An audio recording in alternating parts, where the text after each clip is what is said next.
नमस्कार, रोशनीज किचनमध्ये स्वागत। आज आपण बनवणार आहे झटपट तांदळाची चकली। खूप सोपी पद्धत आहे। चला तर मग रेसिपीला सुरू करूया।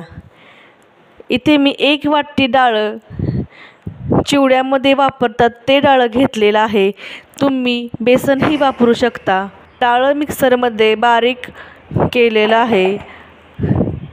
आता बारीक केलेलं डाळ आणि 3 वाटी तांदळाचं पीठ चाळून घेऊया। त्यामध्ये 1 चमचा पांढरे तीळ, अर्धा चमचा हळद, 2 चमचे लाल तिखट, 1 चमचा धना पावडर आणि 1 चमचा जिरे, 1 चमचा ओवा तव्यावर भाजून त्याची बारीक पूड करून घेतलेली आहे। हे सर्व मसाले घालून घेऊ आणि चवीनुसार मीठ घालून मसाले मिक्स करून घेऊया। नंतर 2 चमचे तेलाचं मोहन घालून मिक्स करून कोमट पाण्यात पीठ मळून घ्यायचं आहे। थंड पाणी वापरू नका, नाहीतर पिठाला चिकटपणा येत नाही आणि चकली तुटते।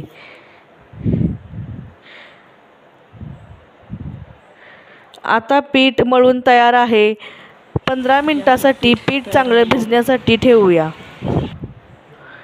आता 15 मिनिटांनंतर आपलं पीठ चांगलं भिजलेलं आहे। कढईमध्ये चकली तळण्यासाठी तेल गरम करायला ठेवूया। तेल गरम होईपर्यंत साच्यामध्ये पीठ भरून चकली पाडून घेऊ। हे बघा, बनवताना चकली अजिबात तुटत नाही। छान चकली बनवून आहे तयार। आता चकली तळून घेऊ। तेल चांगलं गरम झाल्यानंतरच चकली तेलात सोडायची। आता आपली खुसखुशीत चकली तयार आहे। अगदी पटकन तयार होते आणि कमी साहित्यामध्ये चकली बनवून तयार होते। तर आजची रेसिपी कशी वाटली कमेंटमध्ये नक्की सांगा आणि मित्रपरिवारांसोबत शेअर करा। व्हिडिओला लाईक करा आणि चॅनलला सबस्क्राईब केलं नसेल तर सबस्क्राईब करा,